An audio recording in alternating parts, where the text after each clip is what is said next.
ចាសូមស្វាគមន៍បងប្អូនទាំងអស់គ្នាមកកាន់ Channel នេះខ្ញុំ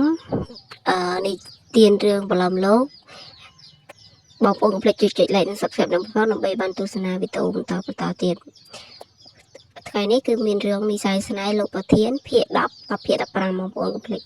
ទ្រង់ចាំទស្សនាស្ដាប់ដូចតទៅហើយក៏នាងរកញ៉ាំបាយតែញ៉ាំមិនកើតដោយខ្លួននាងធ្វើទុកហើយលោកជីឃើញក៏និយាយថាលីលីកូននេះធ្វើឲ្យនាងហត់ហើយលីលី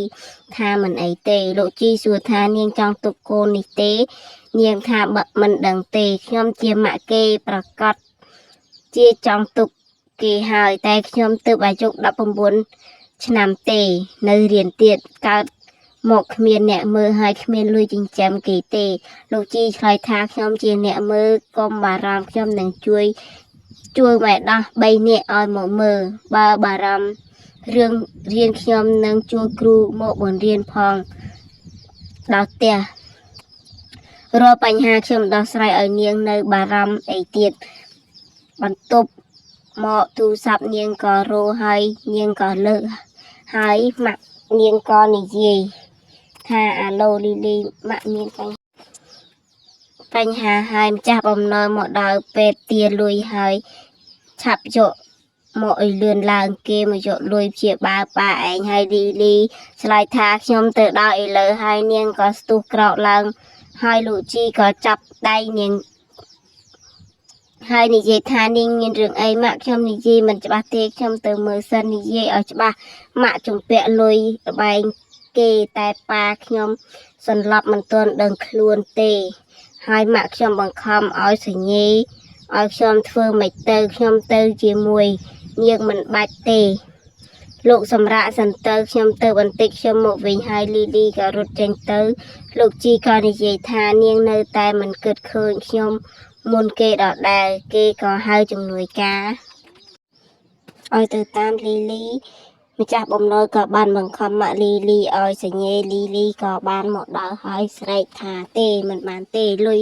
នោះលុយសង្គ្រោះប៉ាហើយក៏យកក្រដាសនោះហែកចោលហើយម៉ាក់គេក៏និយាយថាលីលីបើមិនសងគេម៉ាក់នឹងស្លាប់ហើយម៉ាក់អស់លទ្ធភាពហើយកូនទៅខ្ចីលុយប៉ាម៉ាក់ក្មេកសិនមកលីលីថាទេមិនបានទេបំណុលអ្នកណាជំពាក់អ្នកនឹងសងគាត់ជំពាក់ទៅទាគាត់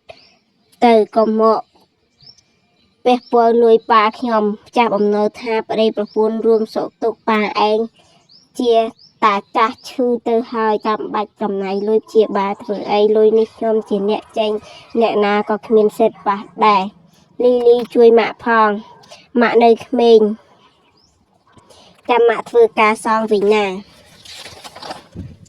តែប៉ាឯងនោះជាមនុស្សលុយមានលុយក៏ព្យាបាលមិនជាទេម៉ាក់និយាយអីនឹងប៉ាឈឺធ្ងន់ដល់ថ្នាក់នេះក៏ព្រោះតែជួយសងបំណុលរបែងម៉ាក់នឹងហើយម៉ាក់ទៅមានគុណធម៌ខ្លះទេជើងជាម៉ាក់ឯណាឥឡូវលេងមានហើយចាប់គាត់ទៅចុះចង់ធ្វើអីក៏បានមិនប៉ះពាល់នឹងខ្ញុំទេម៉ាក់មិនចង់ស្លាប់ទេម៉ាក់មិនចង់ស្លាប់ទេខ្ញុំជាម៉ាក់បង្កើតឯងណាកូន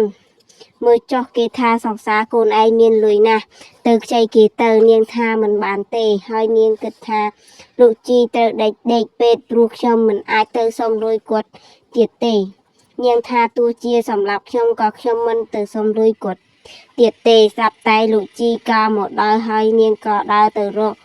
លោកពូហើយនាងនិយាយថាពួកគាត់លោភលន់ណាស់មិនអាចឲ្យលុយគាត់ហើយម៉ាក់ឌីរីថាគេថាលោកមានលុយណាស់ខ្ញុំយក2លានកូនស្រីខ្ញុំជារបស់លោកហើយលោកជីថា2លានមែនទេបានហើយម៉ាក់ក៏និយាយទៀតថា3លានក៏បានលោកជីថាមិនច្រើនទេបានហើយលីលីថាលោកជីធ្វើបែបនេះគាត់នឹងតាមទានលោកទៀតលោកជីថាកុំភ័យមិនខ្ញុំមិនឲ្យគាត់មានឱកាសដែរហើយលោកជីថាបំណុលអ្នកនឹងកូនប្រុសសរុប58,000ហើយសៅប៉ុន្មានអ្នកយកទៅលេងល្បែងទៀតមែនម៉ាក់លីលីក៏ឆ្លើយថាក៏បាន58,000ក៏បានឲ្យខ្ញុំមកលោកជីថាបានតែមុននឹងបានសញ្ញេអានេះសិនគាត់ថាសញ្ញេអី ជំនួយការក៏ឆ្លើយថានេះគឺជាកិច្ចសន្យាការងារអ្នកនឹងកូនត្រូវទៅធ្វើការនៅក្នុងរោងចក្រខ្ញុំពេលណាសងអស់លុយចាំឈប់ធ្វើការគាត់ថាត្រូវធ្វើប៉ុន្មានឆ្នាំខ្ញុំមិនព្រមទេពួកឯងចិត្តខ្មៅណាស់ចង់ឲ្យធ្វើការដល់ងាប់មែនជំនួយការក៏ឆ្លើយថាខ្ញុំគិតរួចហើយធ្វើការតែ8ឆ្នាំទេគិតត្រឹមឆ្នាំនេះអ្នក45នៅរឿងមាំណាស់8ឆ្នាំទៀតក៏មិនទាន់ចូលនិវត្តន៍ផងគាត់ខឹងណាស់ហើយក៏និយាយថាចង់យកជីវិតខ្ញុំហើយខ្ញុំមិនព្រមទេលោកជីថាមិនព្រមមែនទេចឹងជីវិតអ្នកមិនបាច់ទុកទៀតទេហើយក៏ជំនួយការក៏យកក្រដាស់ឲ្យគាត់ហើយក៏នាំគាត់ដើរចេញទៅលីលីក៏និយាយថាលោកជីគាត់មិនលួចលេងល្បែងទៀតទេកុំបារម្ភនៅរោងចក្រខ្ញុំសុទ្ធតែជាអ្នកទៅកែប្រែខ្លួនសហការជាមួយប៉ូលីសការពាររឹតតឹងរឹងណាស់ពួកគាត់គួរតែគិតគូរថាត្រូវរស់នៅជាមួយពួកគេយ៉ាងម៉េចវិញបានហើយដល់វេនគិតគូររឿងរបស់យើងវិញលីលីនាងមិនទុកចិត្តខ្ញុំមែនទេផ្ទះមានរឿងហេតុអីបានមករកខ្ញុំលីលីថាខ្ញុំមិនបានគិតដល់ព្រោះច្រើនឆ្នាំមកនេះខ្ញុំទំលាប់ដោះស្រាយបញ្ហាដោយខ្លួនឯងសូមទោសលោកជីខ្ញុំស្មានថាលោកមិនចូលចិត្តឲ្យខ្ញុំរំខាន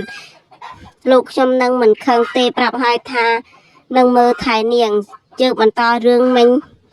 វិញកូននេះអាចឲ្យខ្ញុំមើលថែបានទេនាងថាប្រកាសជាបានហើយលោកជីក៏អនរកថោបលីលីហើយលោកគ្រូពេទ្យក៏ចូលមកដល់ហើយនិយាយថាអ្នកជំងឺទៅតែដឹងខ្លួនពួកលោកទប់អារម្មណ៍ខ្លះផងបើអារម្មណ៍រំភើបពេកឈាមដើរលឿនជាតិពុលនឹងចូលដល់បេះដូងវិញពេទ្យនិយាយហើយលោកជីក៏សញ្ញោឲ្យលោកគ្រូពេទ្យចេញទៅខាងក្រៅវិញហើយលីលីក៏បានគេចឆ្ងាយ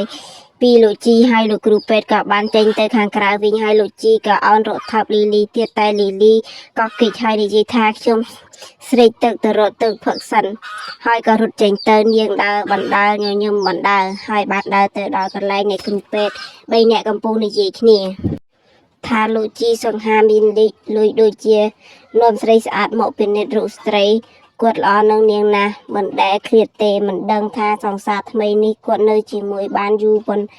ណ្ណាខ្ញុំថា2ខែខ្ញុំថាយូរពេកហើយលីលីហើយអន់ចិត្តណាស់ហើយនាងក៏បានយកទឹកហើយក៏មកបន្ទប់វិញស្រាប់តែលីលីឃើញលោកជីលោកជីនិយាយទូរស័ព្ទថាអេលីនាងអាចត្រឡប់មកវិញពេលណាក៏បានបងខលទៅទទួលអូនបងនឹងអូនណាស់បានហើយណាអេលីថានៅមានស្រីទៀតមែនតាមបន្តិចបងលួងនាងសិនលីលីឮហើយគិតថាគេដឹងថាមានខ្ញុំទៀតលោកពូលោកចង់បានទាំងពីរមែនទុកខ្ញុំជាឧបករណ៍បង្កើតកូនលោកជីឈប់និយាយទូរស័ព្ទហើយក៏ដើរមកចាប់ដៃនាងលីលីយប់នេះសម្រាប់នៅទីនេះទៅលីលីខាងណាហើយនិយាយថាលោកជីលោកជ្រុលពេកហើយកើតអីនឹងខ្ញុំលេងត្រូវការលោកហើយលីលីនាងខឹងក៏ត្រូវមានហេតុផលដែរព្រោះកំហួចហើយនាងក៏ដើរចេញលោកជីក៏ទាញដៃនាងមកវិញគិតអីនឹងបានហើយនាងចិត្តធ្វើម៉ាក់គេហើយគួរតែចេះគិតហើយមែនទេខ្ញុំមិនចង់បានលោកធ្វើជាប៉ាកូនខ្ញុំទេនាងនិយាយស្ដីមិនយកខ្ញុំយកអ្នកណាមិនមែនលោកក៏បានហើយអ្នកណាក៏បានកូនមិនមែនជារបស់លោកទេចាគុណបងសម្រាប់ការទស្សនាស្ដាប់រឿងនិស័យស្នេហ៍លោកប្រធានភាគ10ដល់ភាគ15បញ្ចប់តែប៉ុណ្ណេះបងអរគុណបងសម្រាប់ការទស្សនាស្ដាប់រឿងរបស់នេះខ្ញុំបងកុំភ្លេចជួយចុច like និង comment ហើយនិង subscribe អ្នកមួយផងណាបងដើម្បីបានវីដេអូថ្មីបន្តទៀតចាអរគុណច្រើន